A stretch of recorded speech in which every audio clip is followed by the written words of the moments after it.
لله نحمده ونستعينه ونستغفره ونؤمن به ونتوكل عليه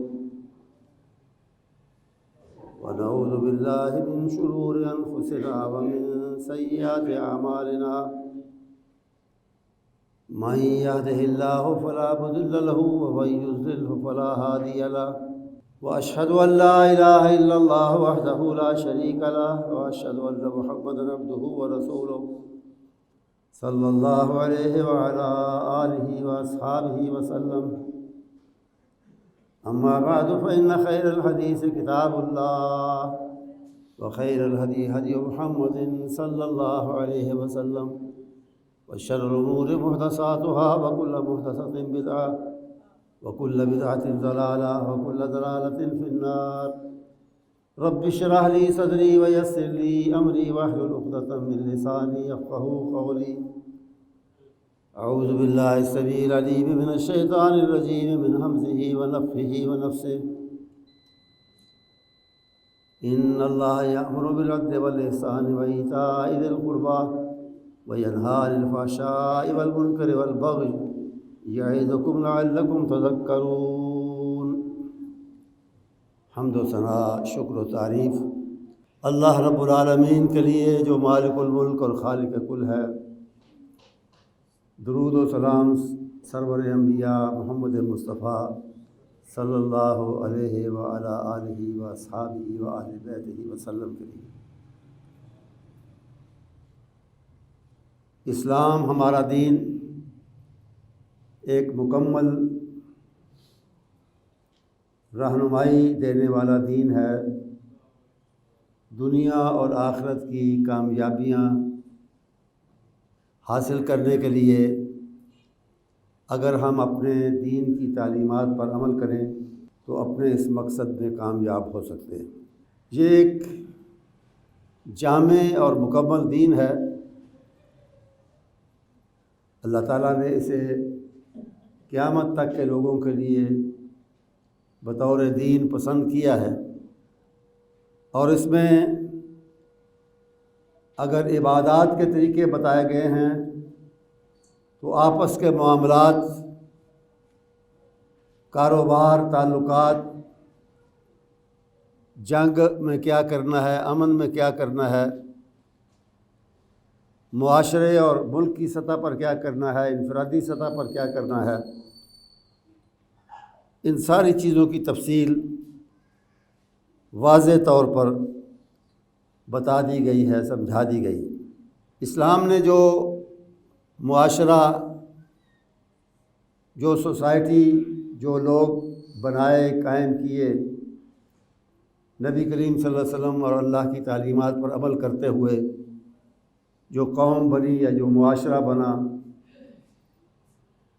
وہ ایک بہترین معاشرہ تھا۔ آپس میں محبت، مودت، مساوات، ایک دوسرے کا احساس، ایک دوسرے کا خیال، قربانی کا جذبہ، ایثار کا جذبہ، یہ ساری چیزیں ان کے اندر موجود تھیں۔ اس لیے کہ انہوں نے قرآن کریم کی یہ بنیادی تعلیم اپنائی کہ ان اللہ یامر بالعدل والاحسان، اللہ تعالیٰ عدل و انصاف کا حکم بھی دیتا ہے اور نیکی اور احسان کرنے کا، اچھا سلوک کرنے کا حکم بھی دیتا ہے۔ اسلام سے پہلے جو مذاہب تھے یا معاشرے تھے یا قومیں تھیں، وہ کبھی ایک انتہا کی طرف نکل گئے، کبھی دوسری ایکسٹریم اور دوسری انتہا کی طرف چلے گئے۔ عیسائیوں کے ہم پاس جو تعلیم تھی اس میں انصاف پر زور نہیں تھا، احسان پر زور زیادہ تھا۔ مثلا آج بھی بائبل میں لکھا ہوا موجود ہے، عیسیٰ علیہ السلام سے یہ قول منسوب کیا گیا، انہوں نے اگر کہا تو کسی خاص سیاق و سباق میں کہا، یہود کی سختی کو دور کرنے کے لیے کہا۔ بہرحال تعلیم یہ تھی کہ اگر تمہیں کوئی ایک تھپڑ مارتا ہے تو دوسرا پہلو یا دوسرا رخسار، منہ کا دوسرا حصہ، وہ بھی اس کے آگے کر دو کہ جناب یہاں بھی اپنا شوق پورا کر لیں، ایک مارا ہے دوسرا بھی مار۔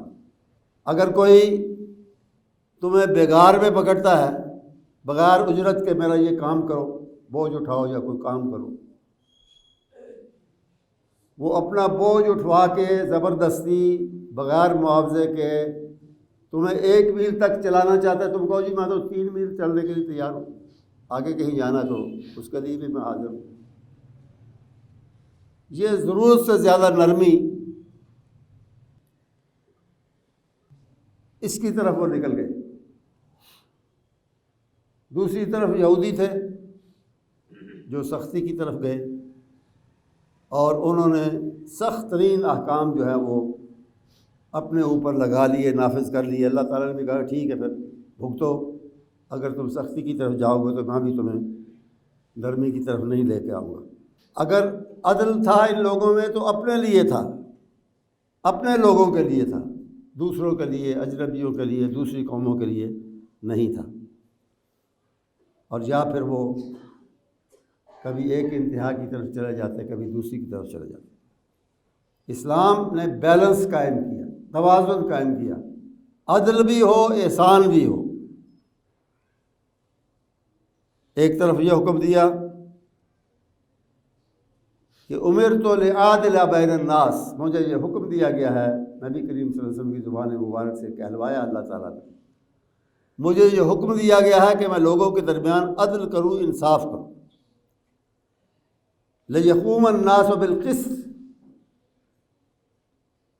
زندگی کا مقصد ہے کہ لوگ انصاف پر قائم ہو جائیں، انصاف کو قائم کریں۔ اقیموا الوزن بالقسط ولا تخسروا الميزان، انصاف سے ناپ تول میں بھی انصاف ہو، برتاؤ میں بھی انصاف ہو، سلوک میں بھی انصاف ہو۔ وَأَقْسِطُوا إِنَّ اللَّهَ يُحِبُّ الْمُقْسِطِينَ، انصاف کرو، اللہ تعالیٰ انصاف کرنے والوں کو پسند کرتا ہے، ان سے محبت کرتا ہے۔ اعدلوا هو اقرب للتقویٰ، متقی بننا چاہتے ہو، تقویٰ اپنانا چاہتے ہو، تقویٰ اپنے اندر لانا چاہتے ہو، انصاف کرنا سیکھو، تقویٰ خود بخود آئے گا۔ اور پھر اس سے آگے بڑھ کر بر و احسان، عدل کے ساتھ احسان بھی ہو، نیکی بھی ہو۔ یعنی کسی کو احسان کیا ہے؟ کسی کو اس کے حق کے بغیر دینا یا حق سے زیادہ دینا۔ انصاف ہے حق دینا، احسان ہے حق سے زیادہ دینا اور بغیر حق کے بھی دینا۔ وَلَا تَنْسَوُا الْفَضْلَ بَيْنَكُمْ، تاکید فرمائی آپس میں مہربانی کرنا مت بھولو۔ یاد رکھو یہ سبق ہمیشہ، جو اسلام نے بر و احسان کا یا نیکی کرنے کا، دوسرے سے اس کے حق سے زیادہ اسے دینے کا کیا ہے۔ اب ان دو اصولوں کی بنیاد پہ سماج یا سوسائٹی قائم کی۔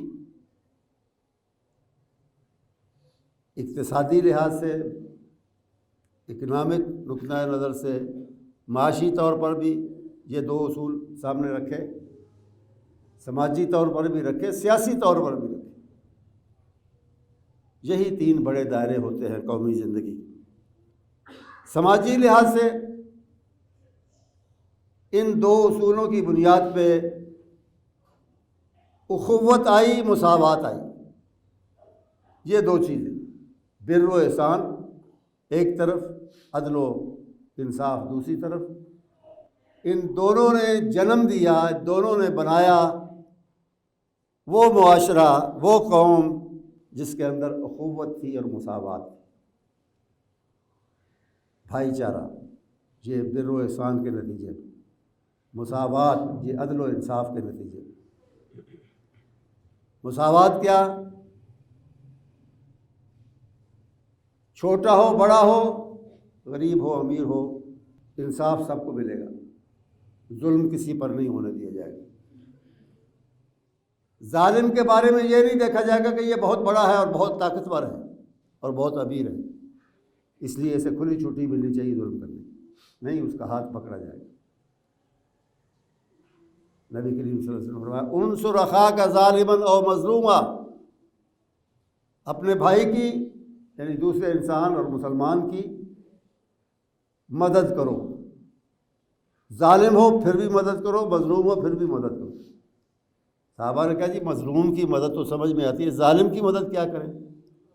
آپ نے فرمایا اس کا ہاتھ پکڑو، اسے ظلم سے روکو، یہ اس کی مدد ہے، یہ اس کی مدد ہے آخرت کے عذاب سے بچانے کے لیے اور دنیا میں تکلیفوں سے بچانے کے لیے، یہ اس کی مدد ہے کہ اس کا ہاتھ پکڑو، اسے ظلم سے روکو۔ اسی طرح مساوات کا جہاں تک تعلق ہے، وہ مثالیں آپ کے علم میں ہیں، سنتے رہتے ہیں، میں ایک دو ان میں سے دہراتا ہوں۔ جبلہ، اس کا واقعہ میں نے پہلے بیان کیا تھا، یہ رومی سلطنت اور اسلامی سلطنت، مسلمانوں کی جو سلطنت تھی خلفائے راشدین کے دور میں جو قائم ہوئی، ان کے درمیان ایک سرحدی چھوٹی سی ریاست تھی، یہ اس کا نواب تھا، حاکم تھا۔ اس کے دل میں آئی اسلام کی محبت پیدا ہوئی، یہ سفر کر کے وہاں سے اپنے سینکڑوں ساتھیوں کو لے کے مدینے آیا۔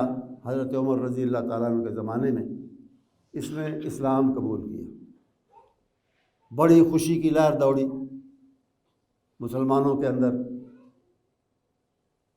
اس کی بڑی وجہ یہ تھی، ویسے بھی کسی کا مسلمان ہونا اور اتنے لوگوں کا 500 کے قریب لوگ آئے اس کے ساتھ تھے، تو اسلام میں اتنے لوگوں کا داخل ہونا، اہم لوگوں کا، بڑی بات تھی، خوشی کی بات۔ لیکن اس کے ساتھ بڑی خوشی یہ تھی کہ یہ سرحدی اس ریاست میں ایک طاقتور ریاست، چھوٹی ہے لیکن مضبوط لوگ ہیں، تو شام کی طرف سے رومی سلطنت کا جو حصہ تھا اس کی طرف سے خطرہ رہتا تھا، حملے کا، زیادتی کا، جنگ کا۔ تو یہ درمیان میں ہوگا،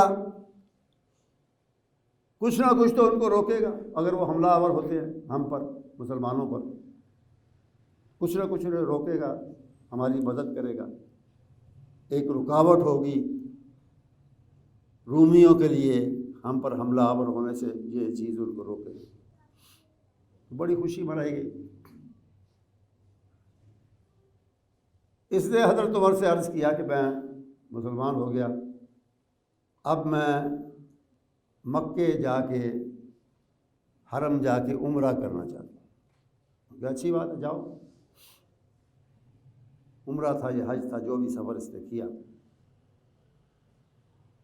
وہاں اب طواف کر رہا ہے۔ طواف کرتے کرتے اس نے احرام بھی قیمتی چادریں اوڑھ رکھی تھی، پہن رکھی تھی، تو اس کی چادر پر کسی دیہاتی عرب کا، بدو جسے کہتے ہیں بدو، اس کا پاؤں آ گیا، وہ اس کے پیچھے تھا، طواف کر رہا تھا وہ بھی۔ اسے اسی بات پہ اتنا غصہ آیا، اس نے پلٹ کے اسے تھپڑ مارا، تھپڑ لگا آنکھ پہ اور آنکھ کا نقصان ہو گیا۔ وہ فریاد لے کے حاکم وقت کے پاس جا پہنچا۔ حضرت عمر نے یہ بھی واپس آیا عمرے کے بعد۔ حضرت عمر نے اسے بلایا اور کہا کہ یہ بدو فریاد کر رہا ہے کہ تم نے تھپڑ مار کے اس کی آنکھ کا نقصان کیا ہے، تو تم اسے راضی کرو یا بدلا دو، معافی مانگو یا معافی قبول کرے، ٹھیک ہے، ورنہ یہ بھی تمہیں اتنا ہی زور کا تھپڑ مارے گا اور تمہاری آنکھ پر مارے گا تاکہ اس کا بھی کچھ نقصان ہو۔ تو اس نے آگے سے کہا کہ اوا عینہ مثل عینی، یہ کیسی بات ہے، ایک بدو اور بادشاہ کی آنکھیں برابر تو نہیں ہو سکتی، میں بادشاہ ہوں، نواب ہوں، امیر ہوں، حاکم ہوں، یہ ایک عام سادہ بندہ ہے، تو اس کی آنکھ اور میری آنکھ میں بڑا فرق ہے، میری آنکھ قیمتی ہے، اس کی آنکھ کی کیا قیمت ہے؟ تو آپ نے فرمایا ہمارے ہاں عدل ہوتا ہے، انصاف ہوتا ہے، اس میں یہ نہیں دیکھا جاتا کہ بدو کون ہے اور بادشاہ کون ہے۔ تو یہ بگڑ گیا، لیکن اس نے بات دل میں رکھی، اس نے کہا کہ اچھا مجھے مہلت دیں، میں کل تک کوئی فیصلہ کروں گا کہ میں نے کیا کرنا ہے۔ میں کہا ٹھیک ہے، مہلت مل سکتی۔ راتوں رات اپنے ساتھی لے کے واپس نکل گیا، اسلام بھی چھوڑ دیا۔ حضرت عمر رضی اللہ تعالیٰ عنہ نے یہ سب کچھ قبول کر لیا، برداشت کر لیا، لیکن بے انصافی نہیں کی، بے انصافی کی طرف نہیں گئے۔ ایسی مثالیں بہت ہیں ہماری تاریخ میں، لیکن میں اس تفصیل میں نہیں جاتا۔ مساوات، برابری، ایک ہی فضیلت کا معیار اسلام نے تسلیم کیا ہے، ان اکرمکم عند اللہ اتقاکم۔ تقویٰ، جو زیادہ متقی ہے وہ زیادہ بہتر ہے، وہ زیادہ مقام رکھتا ہے، فضیلت رکھتا ہے۔ اس کے علاوہ اور کوئی معیار نہیں کہ مالدار زیادہ ہے، حسین اور خوبصورت زیادہ ہے، قوم قبیلے والا ہے، خاندان والا ہے، گورا ہے، کالا ہے، جو بھی ہے، ان اکرمکم عند اللہ اتقاکم، اس کے علاوہ کوئی فضیلت کا معیار نہیں ہے۔ یہ مساوات قائم کی۔ پھر دوسری بات مساوات کے حوالے سے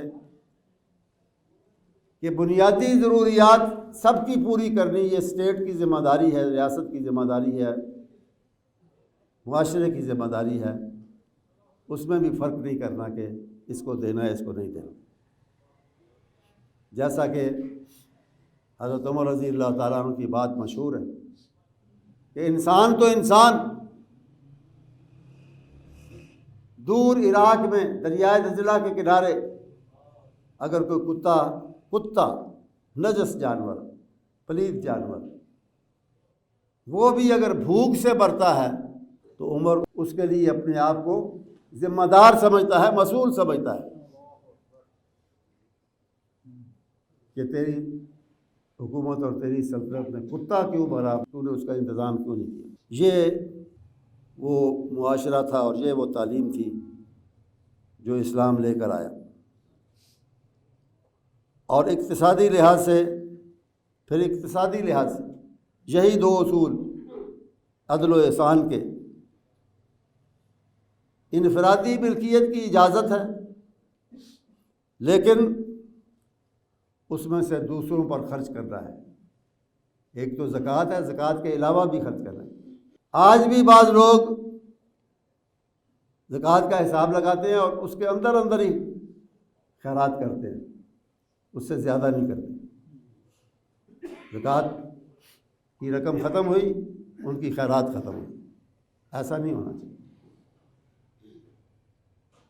جتنے بھی وسائل ہیں ان میں سے زکوٰۃ اگر لگتی ہے اس کو ادا کرو، اس کے علاوہ بھی خیرات کرو۔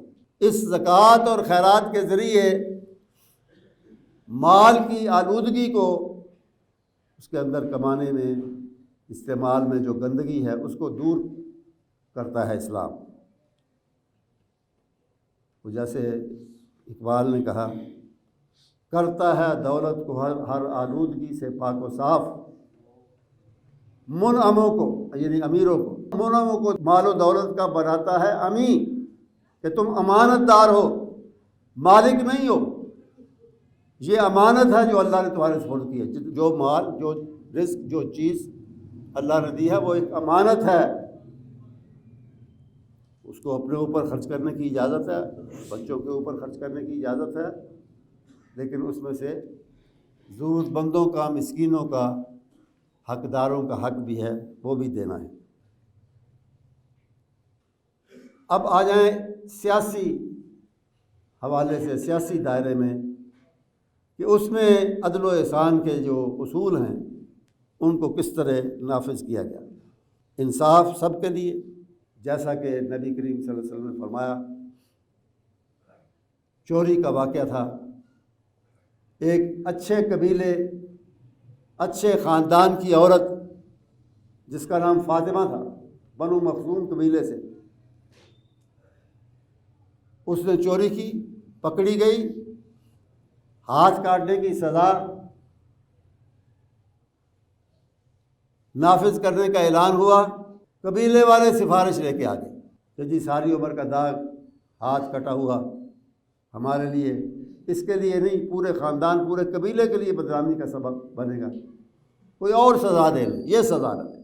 تو نبی کریم صلی اللہ علیہ وسلم نے ایک بات ارشاد فرمائی کہ لو ان فاطمہ بنت محمد سرقت لقطعت یدہا، یہ فاطمہ بنو مخزوم کی میری اپنی فاطمہ، وہ بھی اگر چوری کرتی تو میں اس کو بھی نہ چھوڑتا، تو بھی شرعی سزا ہاتھ کاٹنے کی نافذ کی جاتی۔ بدر کے قیدی آئے، رسیاں باندھ کے انہیں ڈالا ہوا ہے، رکھا ہوا ہے مسجد کے اندر، مسجد نبی، ان میں آپ کے چچا حضرت عباس بھی ہیں، رسیاں کسی ہوئی ہیں، وہ ذرا تکلیف محسوس کر رہے ہیں۔ تو صحابی اٹھے، انہوں نے حضرت عباس کی رسیاں ڈھیلی کرنی چاہیے کہ تکلیف کم ہو، تو آپ نے فرمایا کہ یا تو سارے قیدیوں کی، حالانکہ آپ کو بڑی محبت تھی اپنے چچا سے اور بڑا احترام کرتے تھے، وہ بھی بڑی محبت کرتے، لیکن آپ نے فرمایا یا تو سارے قیدیوں کی رسیاں اسی طرح ڈھیلی اور ہلکی کرو، اور یا ان کی بھی اسی طرح رہنے۔ انصاف کا تقاضا یہی ہے۔ ابو بکر صدیق رضی اللہ تعالیٰ عنہ خلیفہ بنتے ہیں، خطاب کرتے ہیں، قوم سے خطاب جسے ہم کہتے ہیں آج ایڈریس نیشن کو کرنا، اور اس میں فرماتے ہیں کہ الضعیف فیکم قوی عندی، تم میں سے جو کمزور ہیں وہ اپنے آپ کو کمزور نہ سمجھیں، حکومت کی طاقت ان کے پیچھے، ان کے ساتھ ہے، ان کو ہر ظلم سے، ہر زیادتی سے بچائے گی، وہ کمزور نہیں ہیں، حکومت ان کے ساتھ۔ اور جو اپنے آپ کو بڑا طاقتور سمجھتے ہیں اور طاقت کے غرور میں، طاقت دولت کی ہو، طاقت جسم کی ہو، طاقت منصب کی ہو، طاقت کے زور میں دوسروں پر ظلم کرنا چاہتے ہیں اور کرتے ہیں، وہ جان لیں کہ حکومت ان کا ہاتھ پکڑنے کے لیے موجود ہے، میں موجود ہوں، میرے نزدیک وہ طاقتور نہیں ہے، اگر وہ ظالم ہے تو ان کی طاقت ختم کی جائے گی، توڑ دی جائے گی۔ یہ ہے وہ انصاف جو اسلام نے اس معاشرے کو فراہم کیا۔ اور پھر آپ نے فرمایا کہ اطیعونی ما اطاعت اللہ و رسولہ، مجھے تم نے حکمران بنایا، خلیفہ بنایا، اب میری اطاعت بھی تم نے کرنی ہے، میری بات بھی مانی، لیکن کب تک؟ جب تک میں خود قرآن و سنت کے دائرے کے اندر رہتا ہوں، اللہ کے رسول کی مانتا ہوں، تم میری مانو۔ فَإِنْ عَصَيْتُهُمَا فَلَا طَاعَةَ لِي عَلَيْكُمْ، اگر میں نافرمانی کروں اللہ رسول کی، پھر میری اطاعت تم پر لازم نہیں ہے، پھر بے شک جو مرضی کرو۔ حضرت عمر رضی اللہ تعالیٰ نے بھی کہا کہ مَن رَآ مِنْكُمْ فِيَّ اعوجاجًا فَلْيُقَوِّمْهُ، تم میں سے کوئی بھی میرے اندر اگر کوئی ٹیڑھا پن دیکھتا ہے، غلطی دیکھتا ہے، غلط جانب، غلط طرف میں جاتا ہوں کسی معاملے میں، مجھے سیدھا کرے، میں سیدھا ہونے کے لیے تیار ہوں، تنقید کرے، سمجھائے، مجھے سیدھے راستے پر لے کر آئے۔ تو یہ انصاف کی بات تھی۔ سیاسی دائرے میں انصاف کے علاوہ آزادی فکر و عمل، شریعت کے دائرے کے اندر آزادی ہے سوچنے کی، کام کرنے کی۔ لڑکی آئی، ایک جوان لڑکی، جوان عورت، نبی اکرم صلی اللہ علیہ وسلم کی خدمت میں، کہا کہ والد ایسی جگہ شادی کرنا چاہتا ہے جو مجھے پسند نہیں، میں وہاں شادی نہیں کرنے کے لیے تیار۔ ہم نے کہا کہ بنیادی طور پر اس کی اپنی مرضی ہے، منع کر دی۔ لڑکی نے کیا کیا؟ اس نے کہا کہ میں صرف یہ دکھانا چاہتی تھی، ثابت کرنا چاہتی تھی کہ لیس للآباء من الامر شیء، کہ اس معاملے میں باپ کو کلی اختیار حاصل نہیں ہے، جدھر مرضی کر دے، اسے عورت کی مرضی، بیٹی کی مرضی پوچھنی ہوگی، معلوم کرنی ہوگی، اس کے مطابق چلے۔ صرف یہ میں دکھانا چاہتی تھی، اب باجی جہاں مرضی کر دے، میں تیار ہوں۔ یہ آزادی فکر و عمل ہے جو اسلام نے بخشی۔ اسی طرح بریرہ غلام تھی، لوڈی تھی، خاوند مغیث وہ بھی غلام تھا۔ بریرہ کو آزادی ملی تو اس نے کہا کہ اب میں اس غلام کے ساتھ نہیں رہنا چاہتا۔ آپ نے فرمایا کہ صلح صفائی کرنے کی آپ نے ایک کوشش کی، آپ نے فرمایا نہیں، اتنا عرصہ اس کے ساتھ گزارا ہے، باقی اس کے ساتھ ہی رہو تو اچھا ہے۔ تو اس نے کہا کہ اتامرنی، کیا یہ حکم ہے آپ کا؟ آپ نے فرمایا انما اشفع، نہیں میں حکم نہیں دیتا، میں سفارش کرتا ہوں۔ تو آپ نے کہا حکم ہوتا تو مجھے منظور تھا، سفارش میری مرضی ہے، میں مانوں یا نہ مانوں۔ آپ نے کہا ٹھیک، تو اس نے چھوڑ دیا اس کو۔ اس نے کہا لا حاجت لی فیہ، میں اس کو نہیں، اس کے ساتھ نہیں رہنا چاہتا۔ یہ آزادی ہے جو شریعت کے دائرے کے اندر اسلام نے دی۔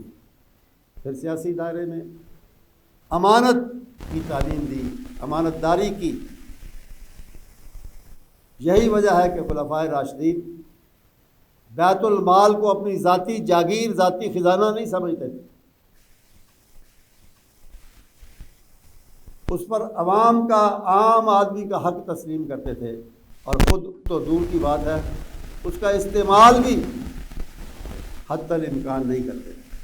حضرت ابوبکر رضی اللہ تعالیٰ عنہ نے معمولی تنخواہ قبول کی بیت المال سے، اور اس میں سے بھی جب بچت شروع ہوئی تو کہا اسے کم کر دو، تنخواہ کم کر دو، بڑھانے کا مطالبہ نہیں، کم کر دو اسے۔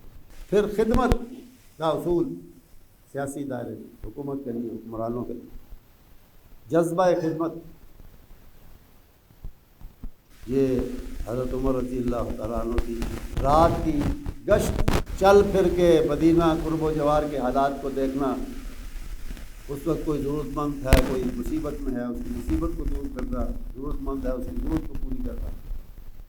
اور اگر ہم انہی اصولوں کو اپنائیں تو آج بھی ہمارا معاشرہ، ہمارے ملک، اسلامی مسلمان ملک ایک نمونہ بن سکتا ہے دنیا کے لیے۔ لیکن ہم ان سے دور چلے گئے، اصولوں کو چھوڑ دیا، جس کے نتیجے میں زوال کا شکار ہے، ادبار کا شکار ہے، پستی کا شکار ہے۔ لہذا ان اصولوں کی حقیقت کو اور ان کی اہمیت کو سمجھنے اور ان پر عمل کرنے کی کوشش